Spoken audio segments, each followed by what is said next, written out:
বাংলার মুখ্যমন্ত্রী আজ নেতাজি ইন্ডোর স্টেডিয়ামে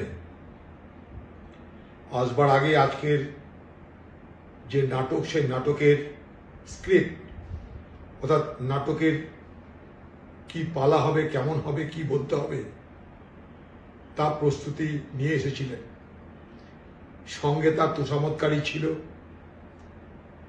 তার খিদমতগার ছিল,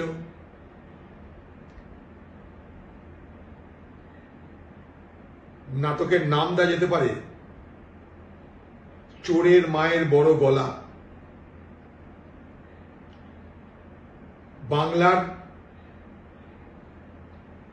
শিক্ষক শিক্ষিকাদের সঙ্গে যারা আজকে চাকরি খুইয়ে পথে বসেছেন, তাদের সঙ্গে এই রসিকতা তিনি না করলেও পারতেন। 2016 সাল থেকে আজকে 2025, মুখ্যমন্ত্রীর বক্তব্য মনে যেন কিছুই তিনি জানতেন না, কিছুই তিনি বুঝতেন না।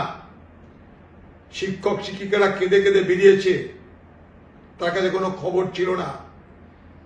আজ তিনি সেই সমস্ত হতাশাগ্রস্ত সর্বশান্ত শিক্ষক কুলকে যখন প্রতিশ্রুতি দেওয়ার কথা ছিল, যেটা আশা করেছিল তার কাছে, তিনি তাদেরকে তার বক্তব্যের মধ্যে দিয়ে সমস্ত দোষ সুপ্রিম কোর্টের ঘাড়ে চাপিয়ে দেওয়ার ব্যবস্থা করলেন। তার দলে কিছু কাকতালুয়া উকিল আছে, তার দলে কিছু চোর কনভার্ট হয়ে বিপ্লবী হয়েছে, তার দলে হরেক রকমের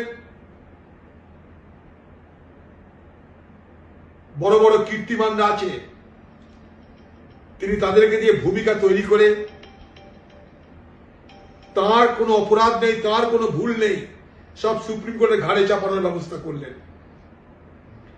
সুপ্রিম কোর্ট যদি বলে দিতে পারে কে